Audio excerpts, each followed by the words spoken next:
Good morning, YouTube. I believe we've all had those days, mental health or not. I'm doing a pajama chat. Way back when I started, I would frequently do pajama chats about mental health topics.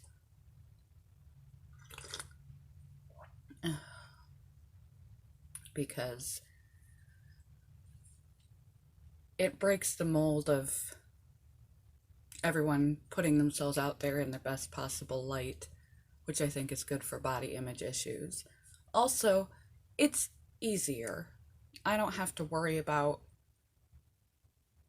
anything except sitting here, and I don't have to change out of my pajamas. Check these out. Happy cats. I got these last Christmas.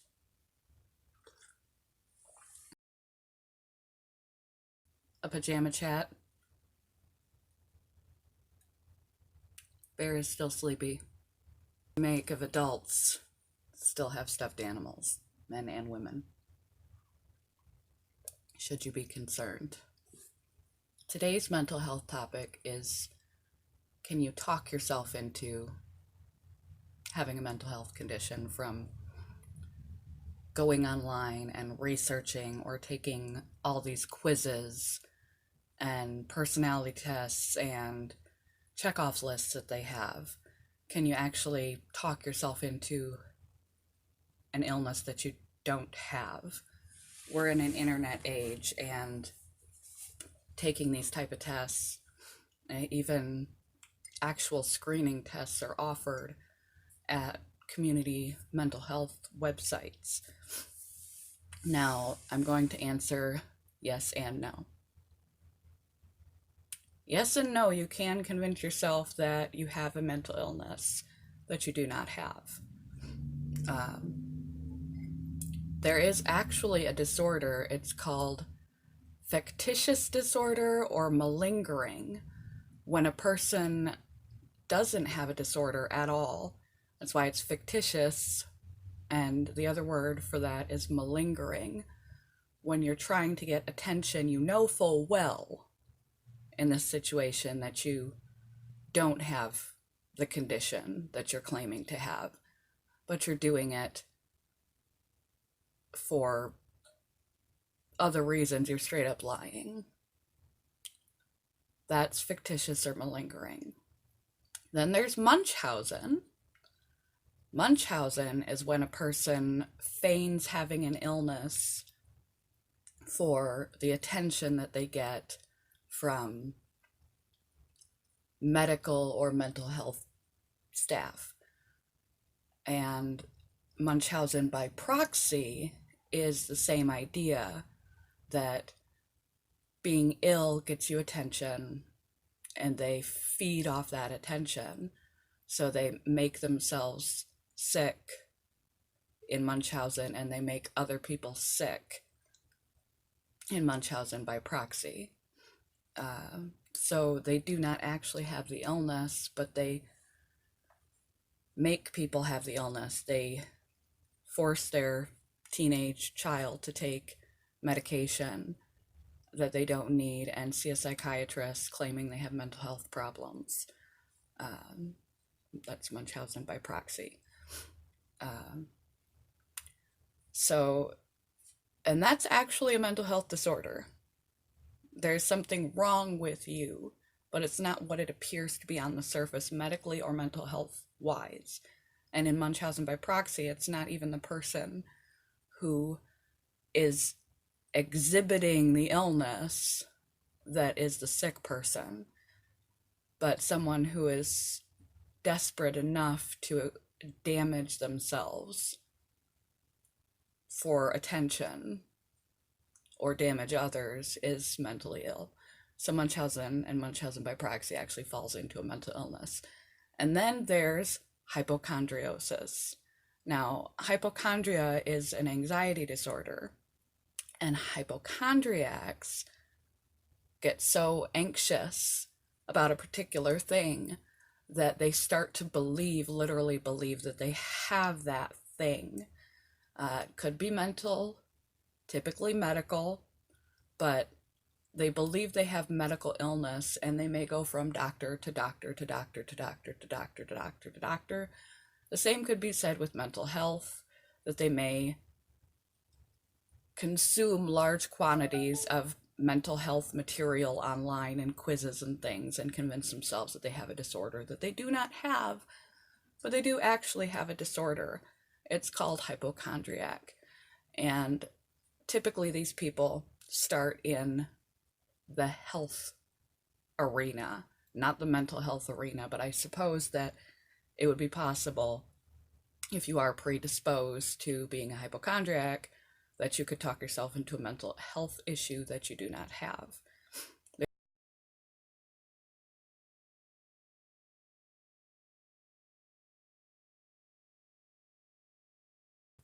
There's also somatoform disorders, and somatoform is similar to hypochondria but slightly different. It's a conversion disorder, and these people have several physical health issues before the age of 30.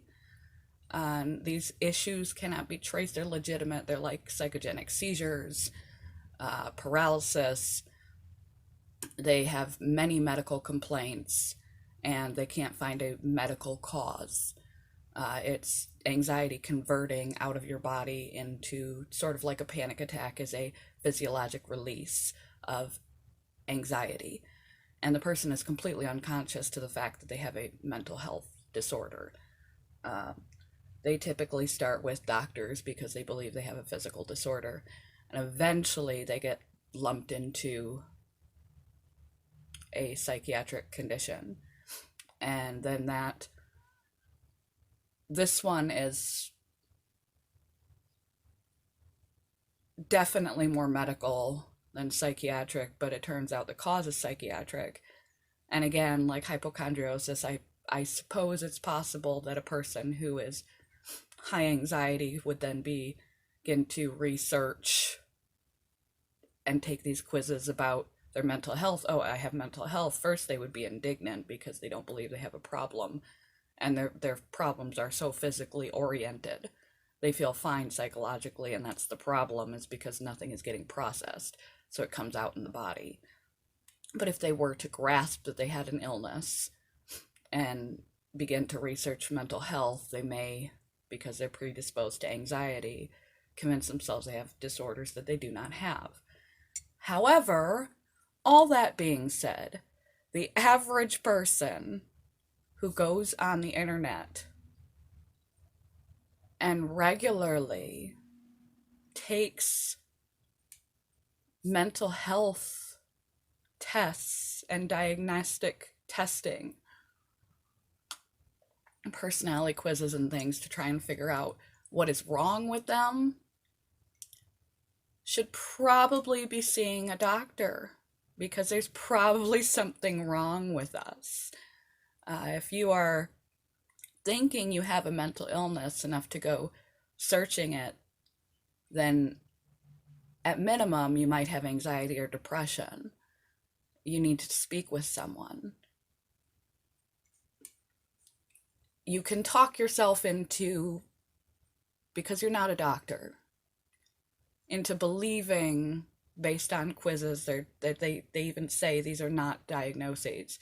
Don't take this as diagnostic relevance.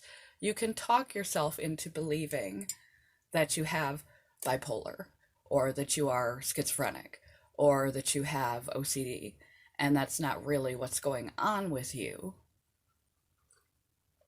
However, if something weren't going on with you, you wouldn't be scouring the internet trying to figure out the problem.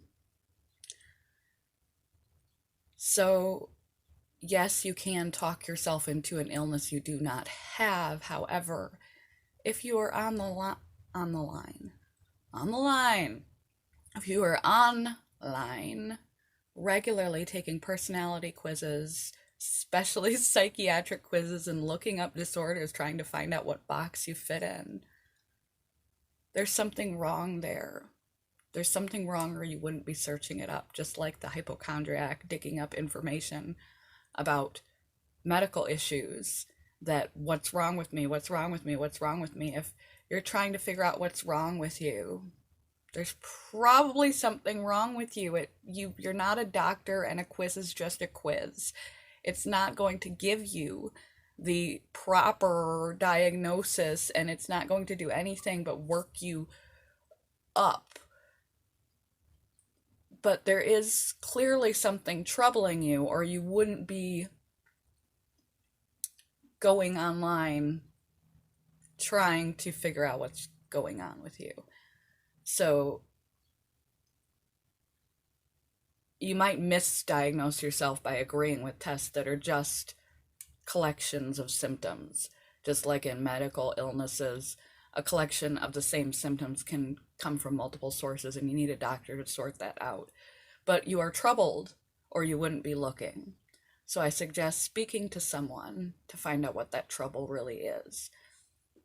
Even fictitious and malingering disorders, where you're straight up lying, and people that go around and expound that they have a mental illness when they don't, and use internet quizzes as valid proof that they have that disorder.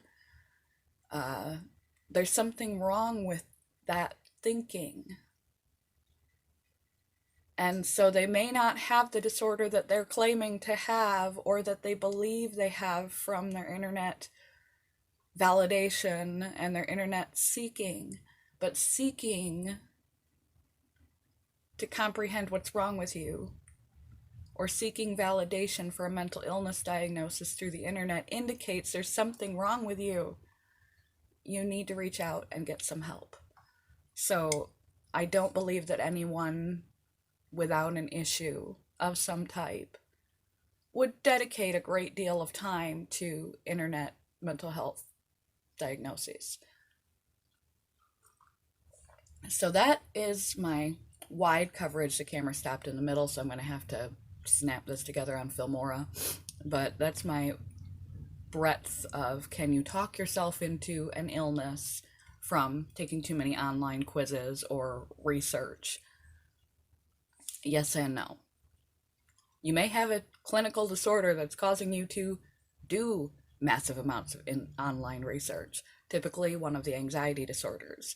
You may have stumbled into mental health because you were cast out of medical health, and that plus your anxiety has led you to this. You may be attention seeking, you may be desperately a cry for help, and you need the attention.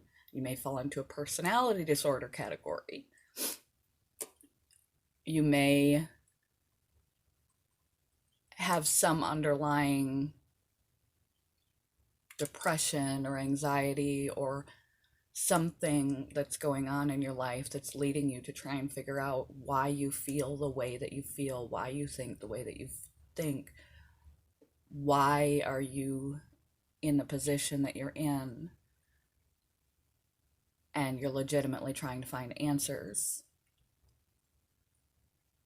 All of these things indicate that there's something going on. Whatever that be, you need a doctor to find it out. So go speak with anyone, even your primary, and they'll get you hooked up, but you need to speak with someone. If you're thinking that you have self-diagnosed yourself as having a mental illness based on internet web tests, or you think that maybe you've just talked yourself into it, but you don't really have a mental health illness because of internet web tests. If you find yourself frequently taking internet web tests about your own mental health, it's time to talk to someone about your own mental health. It may not be the disorder you think it is, because you're not a doctor, but there's something going on, or you wouldn't be looking. Not everybody spends their days digging up depression tests on the internet. There's a reason. Love you guys. I'm so tired. Bye, YouTube.